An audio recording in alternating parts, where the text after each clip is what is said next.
सौगंध मुझे इस मिट्टी की, मैं देश नहीं मिटने दूंगा। ऐसी भावना, ऐसी सोच हमारे देश के हर एक नागरिक में है, फिर चाहे वो किसी भी धर्म या जाति का हो। अपने देश से प्यार हम सभी को है, पर क्या सच में हमें अपने देश से प्यार है? मैं आज आपसे बात करने वाला हूँ पॉलिटिक्स वर्सेस टेक्नोलॉजी पर।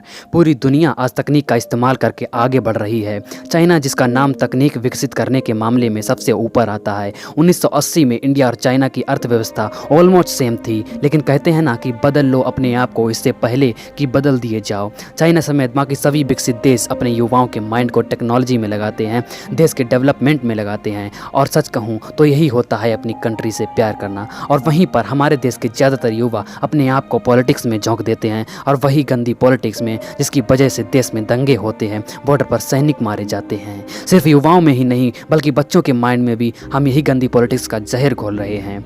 अगर पुलिस इंस्पेक्टर बनना चाहते हैं तो ये सोच के कि कमर पर गन होगी तो रुतबा बढ़ेगा। कोई अधिकारी बनना चाहते हैं तो ये सोच के कि जब गाड़ी से उतरेंगे तो आसपास के लोगों की नज़रों में ऊंचा हो जाएंगे। ये आसपास और आसपास के चक्कर में हम आस और पास के ही होकर रह जाते हैं, कभी भी नेशनल और इंटरनेशनल थॉट्स को बिल्डअप नहीं कर पाते हैं।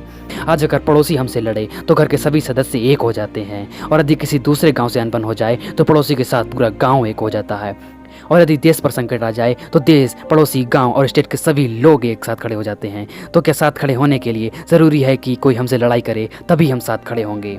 अगर अपने देश को आगे बढ़ाने, देश को डेवलप करने की सोच है तो साथ खड़े होने के लिए लड़ाई झगड़े जैसी घटिया सोच की ज़रूरत नहीं होगी। पर चाहे कुछ भी हो जाए, लड़ाई और दंगे करने वाले हों या कराने वाले हों, देशभक्ति की भावना हम सब में है। देश के लिए कुछ कर गुजर जाने का जज्बा हम सभी के दिलों में है। बस इस गंदी पॉलिटिक्स की वजह से ये देशभक्ति, यह जज्बा कहीं खो सा जाता है।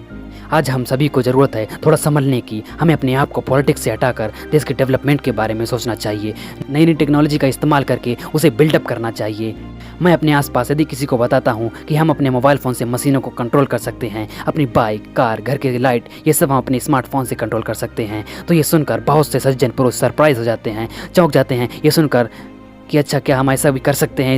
इससे यही पता चलता है कि टेक्नोलॉजी के बारे में लोग अवेयर नहीं है। मोबाइल फ़ोन से मशीनों को कंट्रोल करना कोई बहुत बड़ी बात नहीं है। इसके कुछ एग्जांपल्स तो आपको हमारे चैनल्स पर वीडियोस के फॉर्म में भी मिल जाएंगे। हाँ, लेकिन पॉलिटिक्स में क्या चल रहा है इसकी पूरी खबर हम सबको रहती है A to Z, वो भी डिटेल में। पर क्या फ़ायदा ऐसी खबरों को अपने माइंड में रखने का, और क्या फ़ायदा आपकी ऐसी देशभक्ति का जहाँ पर आप अपने काम नहीं आ रहे हो तो देश के कहाँ से आओगे?